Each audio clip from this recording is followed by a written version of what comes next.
Hello বন্ধুরা, তোমরা সবাই কেমন আছো? তো চলে এলাম তোমাদের কাছে আবার আমি একটা নতুন ব্লগ নিয়ে। তো হঠাৎ করে কোথায় যাচ্ছি?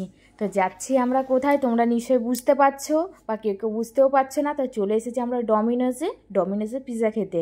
তো আমার তো পিৎজা বলো, বার্গার বলো, তারপরে কেএফসির খাবারগুলো খুব সুন্দর লাগে, মানে কিছু বলার নেই। তো সামনেই চলে এলাম ডমিনোজের সামনে। তো দেখো, আমি আমার বর দুজনে মিলে যাচ্ছি। তো আমি আগে আগে যাচ্ছি, কারণ ব্লগটা করতে হবে, তার জন্য। আমার বর দেখো পেছনে পেছনে যাচ্ছে আমার ভিডিও করতে করতে। তো ফাইনালি আমরা চলে এলাম। আমি এবারে চেয়ারে বসে পড়লাম, আমার বর ততক্ষণ অর্ডার দিচ্ছে। দেখো পুরো মানে ডমিনোসটা ঘুরে দেখিয়ে দিচ্ছি। দেখো এর মধ্যে আমি একটা শর্টস করে নিলাম। আর দেখো আমার বর অর্ডার দেওয়া হয়ে গেছে, এবার বসে পড়েছে। এরপর অর্ডারটাও চলে এসেছে। তো দেখো পিৎজাগুলো তো আমার দারুণ লাগছে, মানে কি বলবো, অনেকদিন পর খাচ্ছি তো তো দারুণ লাগছে। দেখো খাচ্ছি, দেখো কি দারুণ লাগছে, মানে কিছু বলার নেই। আমার পিৎজা খেতে খুবই ভালো লাগে। তো দেখো ফাইনালি খাওয়া দাওয়া হয়ে গেল কমপ্লিট। এবারে পিৎজা নিয়ে বাড়ি চলে যাচ্ছে, কারণ বাড়িতে ছেলেটা আছে তাই।